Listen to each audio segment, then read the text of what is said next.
আপনাদের এই পশ্চিমবঙ্গে একটা ভুটকা মৌলবী আছে, ভুটকা মানে মোটা মৌলবী আর কি, নাম বলবো না, মাঝে মধ্যে আলা হজরতের ব্যাপারে উল্টাপাল্টা কথা বলে, নাম বললে ভাইরাল হয়ে যাবে রাতারাতি, এই জন্য নাম বলা যাবে না, যার তার নাম এই জবানে আনা যাবে না, আমরা নবীর গোলাম, এই জবানে এই সমস্ত লোকের নাম মানায় না। এই ভুটকা মৌলবী সে বলতেছে হাদিস শরীফের মধ্যে আছে আসসালামু কাবলাল কালাম, আগে সালাম দিতে হবে পরে কালাম হবে, অতএব আগে ইয়া নবী তারপরে সালামু আলাইকা বলা যাবে না, আগে সালাম তারপরে ইয়া নবী বলতে হবে। হাদিসের উল্টা আমল করছে। আরে ভাই ভুটকা, তুমি এক হাদিস পড়েছো, তাও এটা সহি হাদিস না। আসসালামু কাবলাল কালাম হাযা হাদিসুন মুনকার। ইমাম তিরমিজি বলেছে এটা মুনকার সনদের হাদিস, আর সহি সনদের হাদিস নাসাই শরীফের মধ্যে উল্লেখ।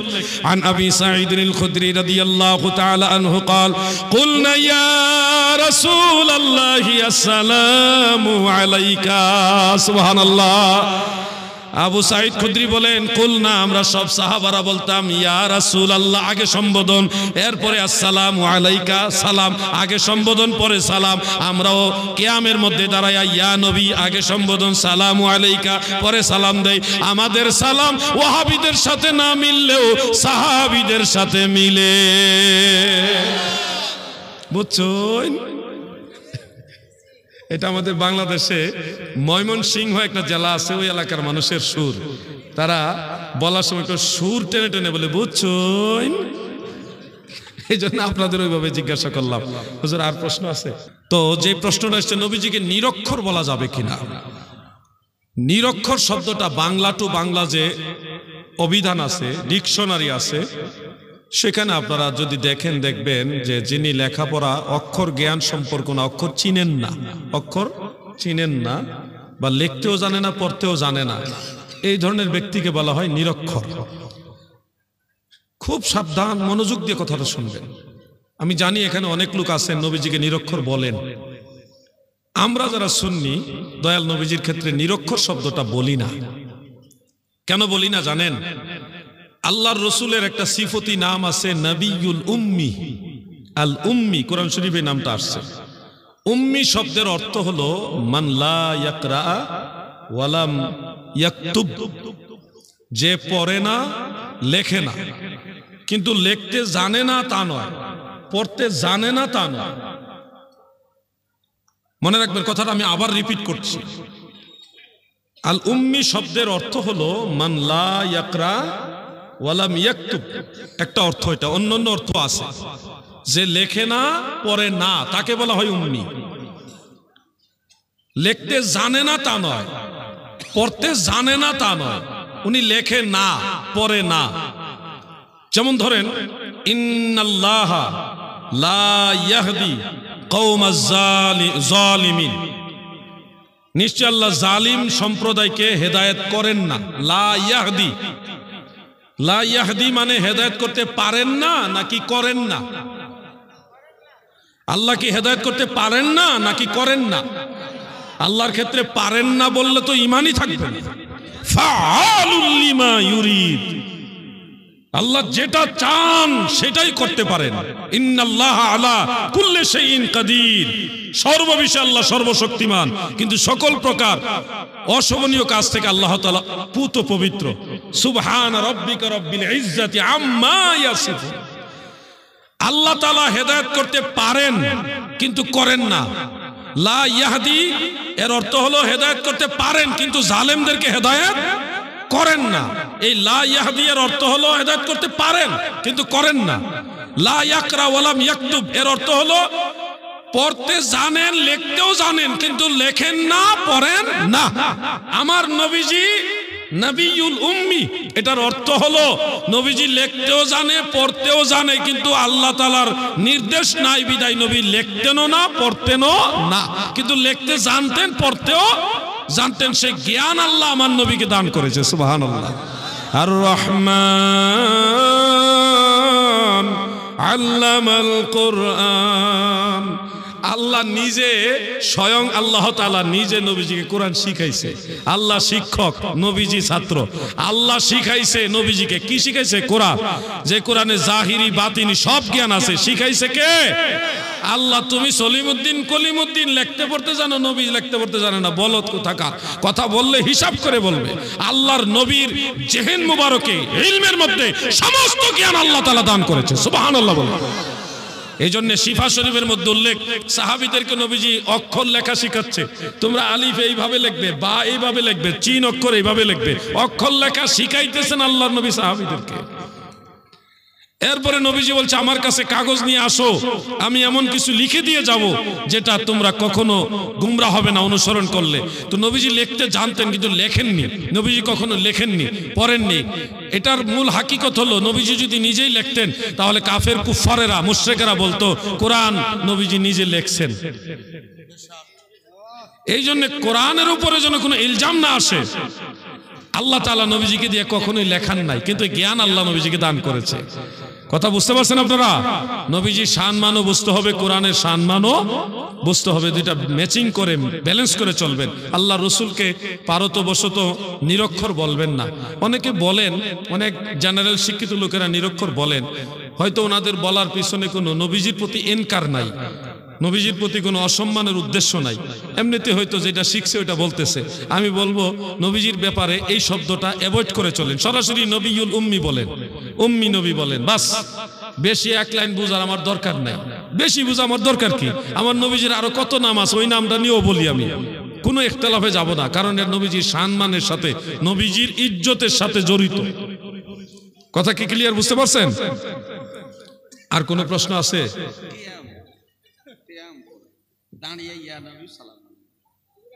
আমি হুজুর অনুমতি না দিলে প্রশ্ন মার থেকে নিব না। দাঁড়িয়ে নবীজিকে ইয়া নবী সালামু আলাইকা বলা যাবে কিনা? এখানে দুইটা পার্ট, একটা হলো দাঁড়ানো অবস্থায় নবীজিকে সালাম দেওয়া, আর একটা হলো ইয়া নবী সালামু আলাইকা বলা। মনে রাখবেন, আমরা যে দাঁড়িয়ে নবীজিকে সালাম দেই এটা মূলত সাহাবাই কারামের কাছ থেকে এসছে। অনেক ভাইরা বলে সাহাবারা মিলাদ পড়ছে কিনা, কিয়াম করছে কিনা, ইমাম আবু হানিফা করছে কিনা, উমুক করছে কিনা, বিভিন্ন প্রশ্ন করেন। আবু বকর সিদ্দিক করেছে কিনা, উমর করেছে কিনা, সাহাবীরা করেছে কিনা, এই প্রশ্নগুলি করে কিনা ভাই? আজকে আপনারা নোট করে নেন, সাহাবাই কারাম দাঁড়িয়ে নবীজিকে সালাম দিয়েছে।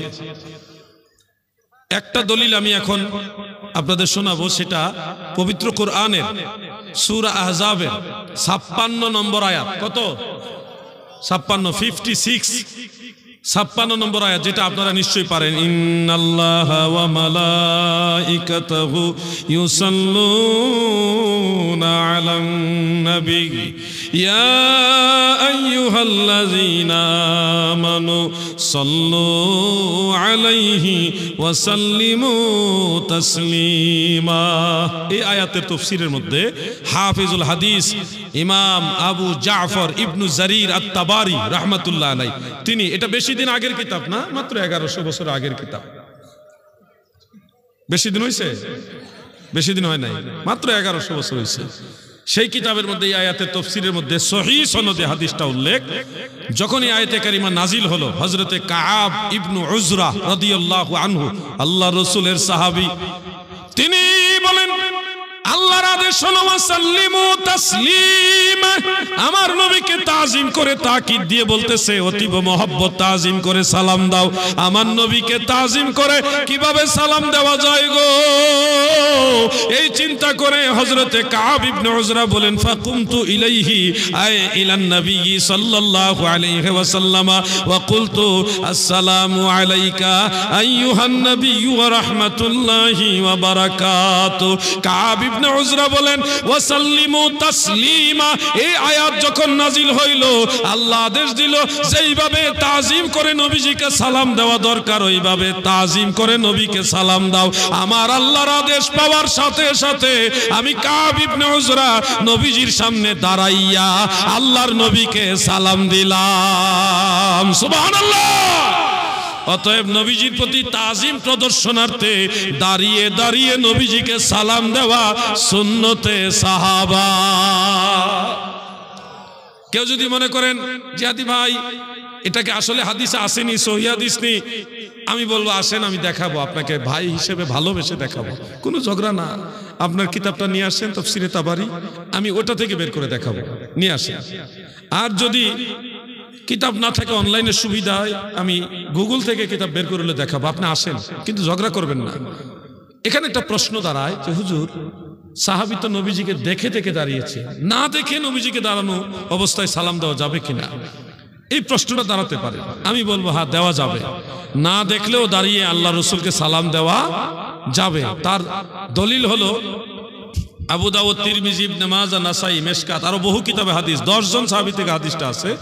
নবী আকরাম সাল্লাল্লাহু আলাইহি সাল্লাম বলেছেন, ইজা দাখালা আহাদুকুমুল মাসজিদা ফালিয়ুসাল্লিম আলান নবী সাল্লাল্লাহু আলাইহি সাল্লাম, তোমাদের মধ্যে কেউ যখন মসজিদে প্রবেশ করবে তখন আল্লাহর নবীকে, তোমাদের নবীর উপরে সালাম দিবে, এরপরে মসজিদে প্রবেশের দোয়া পড়বে। বলুন এই ভারতবর্ষে, এই পশ্চিমবঙ্গে আপনারা যারা মসজিদে প্রবেশ করেন তখন নবীজিকে সালাম দেওয়ার সময় নবীজিকে দেখে দেখে দিবেন না না দেখেই দিবেন? এই জন্যে বোঝা যায় নবীজিকে না দেখলেও দণ্ডায়মান অবস্থায় সালাম দেওয়া যাবে। ভাই আমার, কবরস্থানের পাশে গিয়ে আপনারা সালাম দেন না? কিভাবে সালাম দেন বলেন তো একটু? আসসালামু আলাইকুম ইয়া আহলাল কুবুর, তাই না? এখানে ইয়া হরফে নেদা সহকারে কিন্তু আপনি বলতেছেন, সম্বোধন করে ডাক দিয়ে বলতেছেন, হে কবরবাসী তোমাদের উপর আমার সালাম। আপনারা নিশ্চয়ই জানেন মানুষ মারা গেলে বিশেষ কিছু আল্লাহর খাস বান্দা ব্যতীত আর কেউ কবরে থাকে না। যারা মুমিন বান্দা তারা ইল্লিনে চলে যায়, ওই সপ্তম আসমানের উপরে, আর যারা বেঈমান তারা জমিনের তলদেশে সিজ্জিনে চলে যায়। কেউ কিন্তু কবরে নাই, কবরে ডেড বডি।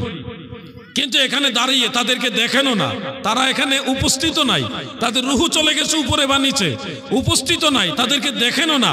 না দেখা সত্ত্বেও কবরস্থানে কিনারে দাঁড়িয়ে ইয়া হরফে নেদা সহকারে ইয়া আহলাল কুবুর বলছেন, দাদু আপনার এলাকার একজন সাধারণ মুসলমান সে মারা গেছে, সাধারণ মুসলমানদের কবরস্থানের কিনারে দাঁড়ায়া না দেখে যদি তাদেরকে সালাম দেওয়া যায়, রাহমাতুল লিল আলামিনকে না দেখে আরো বেশি সালাম দেওয়া যাবে। ঠিক না ঠিক?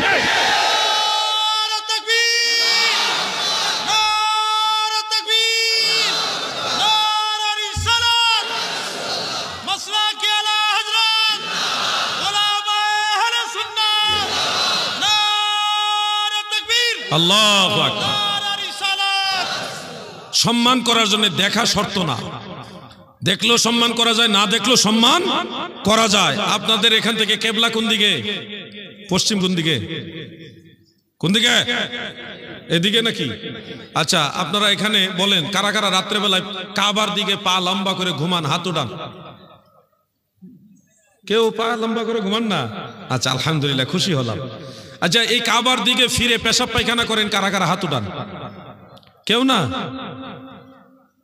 আমরা তো কাবার দিকে জেনে শুনে থুতুও ফেলি না, কাবাকে তাজিম করি। কেন? আল্লাহ বলেছেন ওয়া মান ইউআজ্জিম শাআইরাল্লাহ ফাইন্নাহা মিন তাকওয়াল কুলুব। আল্লাহর নিদর্শন সমূহকে তাজিম করা এটা কালবের তাকওয়া। এই জন্য কাবা ঘরকে যদি না দেখে সম্মান করা যায়, কাবা ঘরকে যদি না দেখে ইজ্জত করা যায়, আমার নবী কাবারও কাবা, আল্লাহর নবীকে না দেখে আরো বেশি সম্মান করা যাবে। ঠিক না বেঠিক?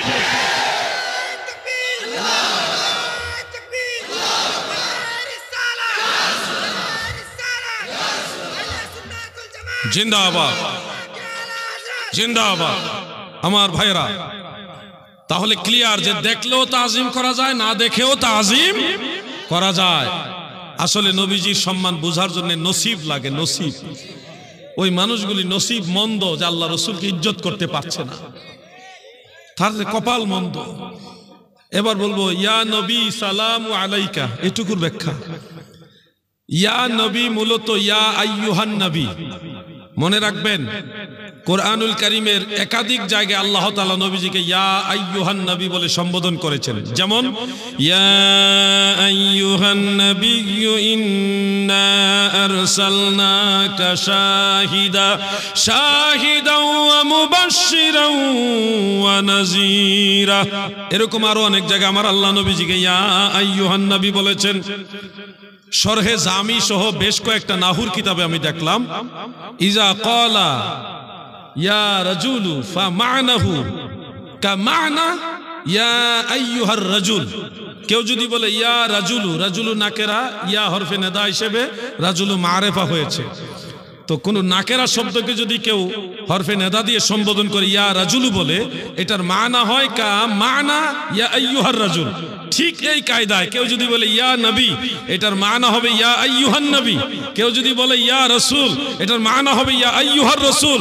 এই জন্য ইয়া নবী আসল মে ইয়া আইয়ুহান নবী হয়। আমার নবীজিকে ইয়া নবী বলে ডাকলে এটা পবিত্র কোরআনের ইয়া আইয়ুহান নবী দ্বারা প্রমাণ হয়ে যায়। সুবহানাল্লাহ। এখন যে বলবে ইয়া নবী কোরআনেও নাই হাদিসেও নাই, সে আসলে নাহু বুঝে না, গ্রামার বুঝে না, আন্তর্জাতিক ক্ষতি সম্পন্ন বক্তা। তাহলে ইয়া নবী, আমার কথা হলো ভাই, ইয়া নবী যদি তোমার বলতে খারাপ লাগে, তাহলে আসসালাতু ওয়াসসালামু আলাইকা ইয়া রাসূলুল্লাহ অমনি বলো। তুমি যেমনে পারো অমনি দাঁড়ায় সালাম দাও। সালাম তো দিবা, তুমি তো এমনেও দাও না অমনেও দাও না, তুমি তো কোনোভাবেই নবীজিকে সালাম দেওয়ার পক্ষে না, আবার বিরোধিতা করার পক্ষে। তাহলে তুমি তো আমল নষ্টকারী, শয়তানের একটু দালালি করা হচ্ছে শয়তানের, তাই না? আপনি তো নিজেই আমল করেন না, কোনোভাবেই করেন না, তো ইয়া নবী খুঁজে লাভ কি আপনার? আপনার ইয়া নবী ভালো লাগে না, ইয়া ইউহান নবী আসসালামু আলাইকুম ওইভাবে বলেন, বলেনই তো না, কোনোভাবেই তো নবীজিকে সালাম দিচ্ছেন না, তাহলে আপনি ইয়া নবীর দলিল খুঁজে লাভ কি? আল্লাহ যেন ওই ভাইদের বোঝার মতো জ্ঞান দান করে, বলেন আমিন। সবাই বলেন আমিন। হুজুর আর প্রশ্ন আছে? অন্য প্রশ্ন নিব না হুজুরের অনুমতি ছাড়া। জানাজার নামাজের পর দোয়া করা, মাটি দেওয়ার পর দোয়া, জানাজার নামাজের পর দোয়া এবং দাফন করার পরে দোয়া। দাফন করার পরে দোয়া করা সুন্নত, জানাজার পরে দোয়া করা মুস্তাহাব। দাফন করার পরে হাত তুলে দোয়া আল্লাহ রাসূল সাল্লাল্লাহু আলাইহি ওয়াসাল্লাম নিজে করেছেন। এই মর্মে মুসনাদু বাজ্জারের মধ্যে সরাসরি হাদিস আছে। আর ইবনে মাজাহ শরীফে হাত তোলার কথা নাই। ইজা ফারাগা মিন দাফিনিল মাইয়িত, তোমরা যখন মাইয়িতের দাফনের কাছ থেকে ফারেগ হবে তখন তার কাছে অবস্থান করবে এবং তার জন্য মাগফিরা ইস্তিগফারু লি আখিকুম, এটা অন্যান্য কিতাবে এইভাবে আছে, তোমরা তোমাদের ভাইয়ের জন্য মাগফিরাত কামনা করবে। কিন্তু হাত তোলার কথা সেখানে নাই। মুসনাদু বাজ্জারের মধ্যে আছে, হযরত আব্দুল্লাহ ইবনে মাসউদ রাদিয়াল্লাহু আনহু বর্ণনা করেছেন, রাসূল আকরাম সাল্লাল্লাহু আলাইহি সাল্লাম লাশ দাফন করার পরে রাফা ইয়াদাইহি, দুই হাত উঁচা করতেন, এরপরে দোয়া করতেন। সুবহানাল্লাহ বলে। এজন্য দাফন করার পরে হাত তুলে দোয়া করা সুন্নতে রাসূল সাল্লাল্লাহু আলাইহি সাল্লাম। জানাজার পরে দোয়া করা মুস্তাহাব, এটা বিভিন্নভাবে প্রমাণিত, আল্লাহ রাসূল এবং সাহাবাই কেরাম থেকে প্রমাণিত রয়েছে। যেমন একটা হাদিস, প্রসিদ্ধ হাদিস, এটা ইমাম বাইহাকির দালাইলুন নবুয়তের মধ্যে সনদ সহকারে আছে। আর সবচেয়ে সুন্দর ইমাম বুখারীর উস্তাদ ইমাম মুহাম্মদ ইবনে সাদ রাহমাতুল্লাহ আলাইহির তাবাকাতুল কুবরা, সেই কিতাবের মধ্যে উল্লেখ আছে। আলহামদুলিল্লাহ, যতগুলি কিতাবের নাম বলি সবগুলি কিতাব আমার কাছে মওজুদ আছে। আলহামদুলিল্লাহ, আমার জীবনে সবচেয়ে বেশি পরিশ্রম করেছি কিতাব সংগ্রহ করার পিছনে। কত লক্ষ বললে হবে না, কোটি কোটি টাকার কিতাব আমি সংগ্রহ করেছি। আলহামদুলিল্লাহ, এক একটা মানুষের এক একটা নেশা থাকে। আল্লাহ আমার একটা নেশা দিছে কিতাবের। সারা পৃথিবীর যেখানে কিতাবের সন্ধান পাবো ওখান থেকে কিতাব কিভাবে আনা যায়, ওই ধান্দা, ওই টেনশন আল্লাহ আমার মাথায় সেট করে দিছে আলাদা। এজন্যে তাবাকাতুল কুবরা ইবনে সাদ, সেই কিতাবের মধ্যে হাদিসটা সনদ সহকারে উল্লেখ রয়েছে। ইমাম বুখারীর সহি গ্রন্থের সরা উমদাতুল কারির মধ্যে হাদিসটা উল্লেখ আছে। মেশকাতের সরা মেরকাতেও আছে, আরো বহু কিতাবে হাদিসটা রয়েছে। লাম্মা ইলতাকান নাসু বিমুতা জালাসা রাসূলুল্লাহ সাল্লাল্লাহু আলাইহি ওয়াসাল্লাম আলাল মিম্বারে, যখন মুতার যুদ্ধ সংগঠিত হচ্ছে ওই সামদেশে নবীজি মসজিদে নববীর মিম্বর শরীফের মধ্যে আরোহণ করলেন। ফাকুশিবা লাহু মা বাইনাহু ওয়া বাইনা শাম, নবী করিম সাল্লাল্লাহু আলাইহি সাল্লাম এবং শাম দেশের মাঝে দূরত্বের পর্দা আল্লাহ সরাই দিলেন। ফলে যুদ্ধের ময়দানে কে কি করছেন সব নবীজি নিজের চোখে দেখতেছেন। সুবহানাল্লাহ বলেন। এক পর্যায়ে নবীজি বলেন, আমার ভাই জাফর শহীদ হয়ে গেছে। ফাসাল্লা আলাইহি রাসূলুল্লাহ সাল্লাল্লাহু আলাইহি ওয়াসাল্লাম ওয়া দাআ লাহু ওয়া ক্বালা ইস্তিগফারু লাহু। সুবহানাল্লাহ বলেন। আল্লাহর নবী রাহমাতুল লিল আলামিন মদিনা থেকে হযরতে জাফর রাদিয়াল্লাহু আনহুর জানাজার নামাজ পড়লেন। ফাসাল্লা আলাইহি, তার উপরে নবীজি সালাত আদায় করলেন, জানাজা পড়লেন। ওয়া আতিফা ওয়া দাআ লাহু, নামাজের পরপরই আবার নবীজি দুই হাত মোবারক তুলে দোয়া করেছেন। সুবহানাল্লাহ। এখন আপনারা আমাকে বলেন, আল্লাহর নবী যেহেতু জানাজার পরে দোয়া করেছে, সেহেতু জানাজার পরে দোয়া জায়েজ না নাজায়েজ? আওয়াজ দিয়ে বলেন। যারা বলবেন জানাজার পরে দোয়া করা যাবে না, আপনারা দয়া করে একটা জয়ীফ হাদিস আমাদের শোনান। কোন কিতাবে হাদিসটা আছে? সহিহ হাদিস লাগবে না, একটা জয়ীফ হাদিস শোনান।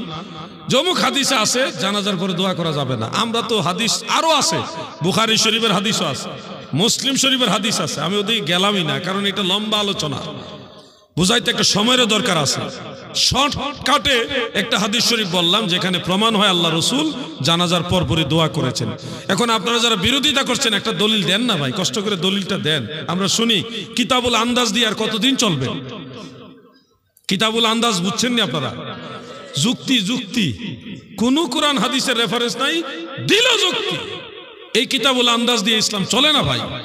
অনেকে বলে হানাফি মাযহাবে জানাজার পরে দোয়া করা নিষেধ। আমি বলবো আরেকটু তাহকিক করেন, দুইটা একটা কিতাব পড়ে ফতোয়া দেওয়া যাবে না, ভালোভাবে পড়তে হবে।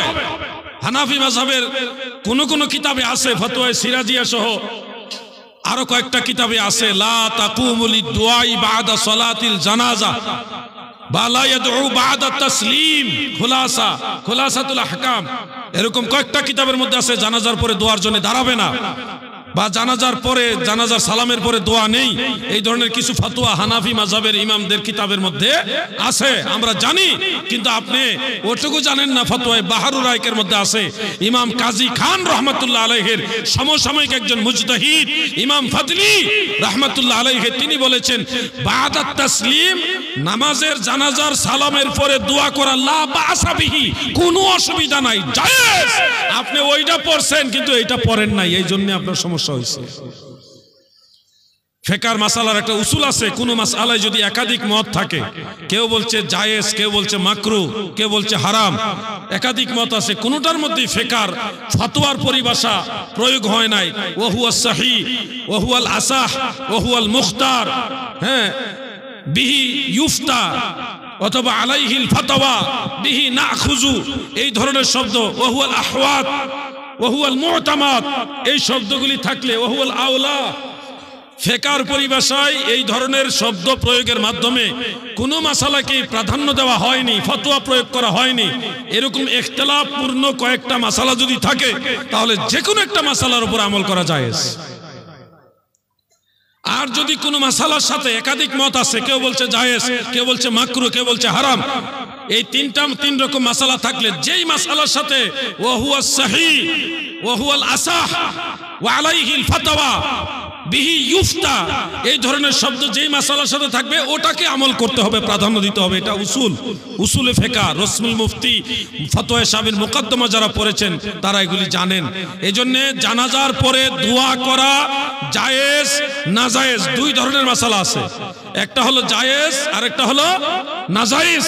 এই দুই ধরনের মাসআলার মধ্যে কোনো মাসালাতেই ফুকাহায়ে আহনাফ ফতোয়ার পরিভাষা প্রয়োগ করেননি। হাজা আউলা, হাজাল মুখতার, এই ধরনের কোনো শব্দ বলেনি। আলাইহিল ফাতওয়া বিহি ইউফতা, এই ধরনের শব্দ বলেনি। এই জন্য যে কোনো একটা মাসালা আপনি আমল করতে পারবেন। আর সর্বোপরি যেহেতু ইমাম ফাদলি হানাফি রাহমাতুল্লাহ আলাইহি, ওনার ফতোয়ার সাথে হাদিসে রাসূলের আমলের ম্যাচিং আছে, এই জন্য অটোমেটিক এই ফতোয়াটা গ্রহণযোগ্য হয়ে যাবে। মারহাবা বলেন। এই জন্য জানাজার পরে দোয়া করা হাদিসের আলোকেও জায়েজ, ফিকহের আলোকেও জায়েজ। আল্লাহ আমার ভাইদের বুঝার তৌফিক দেন, বলেন আমিন। সবাই বলেন আমিন। এটা হুজুর অনেক বড় প্রশ্ন, ছোট্ট করে তো বলা হয়। নবী করিম সাল্লাল্লাহু আলাইহি সাল্লাম নূরে মুজাসসাম এবং সর্বপ্রথম সৃষ্টি, সর্বপ্রথম মাখলুক, বেমিসাল বেনজির মাখলুক। আল্লাহ তাআলার হিকমতে কামেলা দ্বারা বেলা ওয়াসিতা নূরে মুহাম্মাদি সৃষ্টি করেছেন। সেই নূরে মুহাম্মাদি হলো বাসারে মুহাম্মাদি। হযরত মুজাদ্দিদ আল ফিসানি রাহমাতুল্লাহ আলাইহি মাকতুবাত ইমামে রব্বানির মধ্যে উল্লেখ করেছেন, আল্লাহ তাআলা যে নূরে মুহাম্মাদি সৃষ্টি করেছিলেন সেটাই হলো বাসারে মুহাম্মাদি। এখানে নবীজির জিসম মুবারকে জড়জগতের কোনো পদার্থ মানে মাটি, পানি, এই ধরনের কোনো জিনিস দিয়ে নবীজিকে সৃষ্টি করা হয়নি। সেই নূরে মুহাম্মাদিকে বাসারে মুহাম্মাদি হিসেবে প্রকাশ করা হয়েছে। সুবহানাল্লাহ। ইমাম ইবনু হাজার মক্কি উনি বলেছেন শরহে শামাইলের মধ্যে, আর ইমাম মুল্লা আলী কারি মিশকাতে শরহ মেরকাতের প্রথম খণ্ডের মধ্যে এটা নোট করেছেন এইভাবে, ওয়াখতালাফাতির রিওয়ায়াতু ফি আউয়ালিল মাখলুকাত ফাহাসিলুহা কামা বায়ানতুহা ফি শরহে শামাইল তিরমিজি আন্না আউওয়ালাহান নূর আল্লাযী খুলিকা মিনহু আলাইহিস সালাতু ওয়াস সালাম সুম্মাল মাউ সুম্মাল আরশ। যা প্রথম সৃষ্টি কি, এই রিওয়ায়াতগুলির মধ্যে এক মতানৈক্য রয়েছে, তবে মূল বক্তব্য হলো সর্বপ্রথম আল্লাহ নূর সৃষ্টি করেছেন, যে নূর থেকে আল্লাহ তাআলা নবী করিম সাল্লাল্লাহু আলাইহি সাল্লামকে সৃষ্টি করেছেন। সুবহানাল্লাহ। এটা আহলে সুন্নাত ওয়াল জামাতের সমস্ত ইমামদের ফয়সালা, আমার একক ফয়সালা না, সমস্ত ইমামদের ফয়সালা এটা। এজন্য আমরা নবীজিকে নূর বলি, নূরে মুজাসসাম বলি, নূরের তৈরি বলি। আমাদের কথার সাথে আইম্মায়ে আহলে সুন্নাতের দলিল আছে, কোরআনের দলিল আছে, হাদিসের দলিল আছে। কিন্তু যারা মাটির তৈরি বলে তাদের দলিল হলো মিনহা খালাকনাকুম। ভাই, আয়াতের জেহেরি অর্থ তরজমার উপরে মাসআলা বা কোনো ফতোয়া নির্ভর করে না। আপনি পড়েছেন মিনহা খালাকনাকুম, এই মাটি থেকে তোমাদেরকে সৃষ্টি করেছি, আপনি অনুবাদের উপরে ফতোয়া দিচ্ছেন সব মানুষ মাটির তৈরি। ভাই, অনুবাদের উপরে যদি সব হয়ে যায় তাহলে তাফসীরের দরকার ছিল না।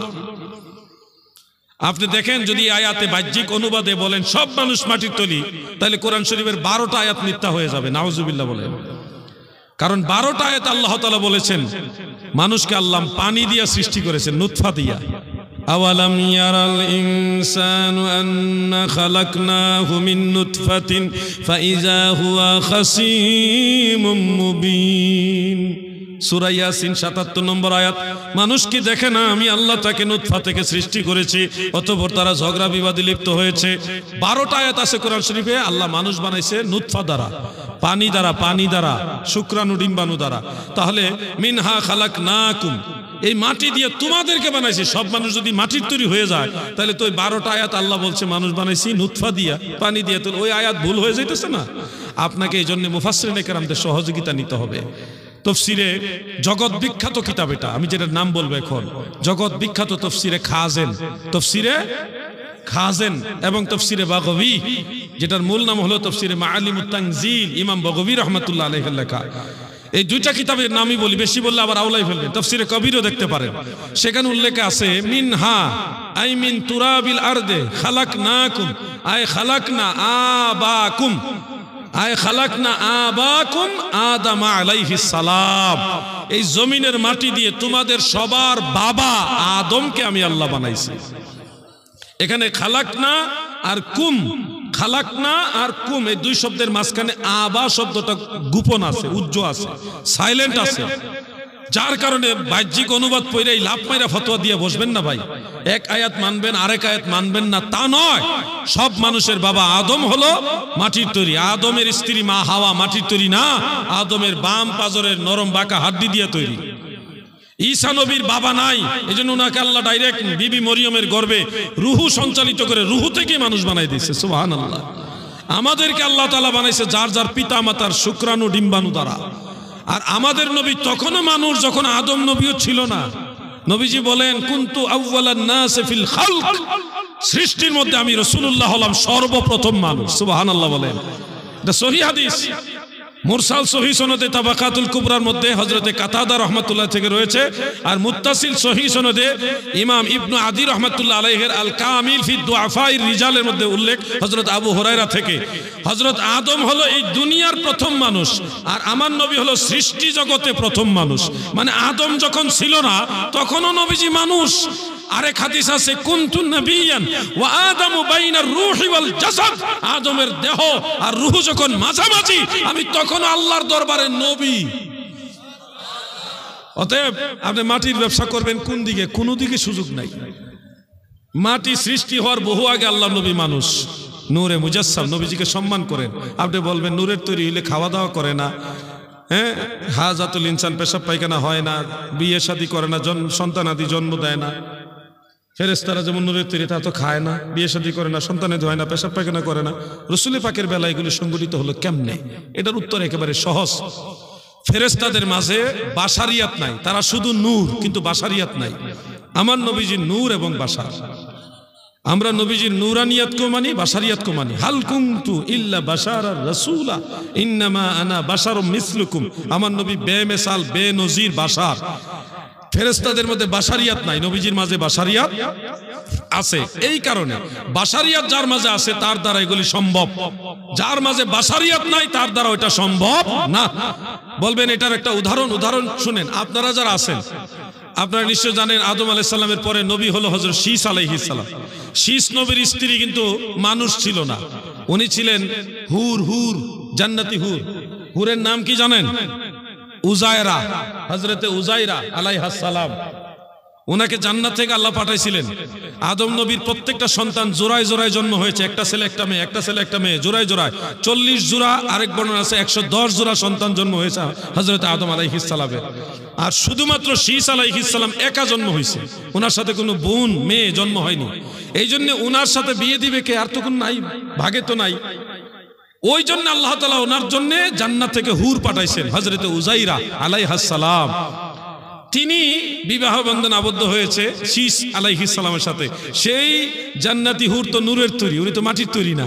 তাহলে সেই হুরের পরবর্তী বংশধর তো আমরা। পৃথিবীতে এখন যারা আছি প্রায় বেশিরভাগ মানুষ হলো শীস পয়গাম্বরের বংশধর। তাহলে আপনারা দেখেন, আমরা তো জন্ম হয়েছি নূরের তৈরি একজন জান্নাতি হুরের গর্ভ থেকেই পরবর্তী প্রজন্ম আমরা আসছি। তো শীস নবী যদি নূরের তৈরি হুর বিয়ে করে ওনার মাধ্যমে সন্তান আদি নিতে পারে, তাহলে আল্লাহ রসুলের বেলায় এত আপত্তি কেন আপনাদের? কথা বুঝতেছেন আপনারা? আল্লাহ যেন সবাইকে বোঝার তৌফিক দেন, আমিন। হুজুর আর প্রশ্ন নিব না, হ্যাঁ, আজকে এখানে শেষ।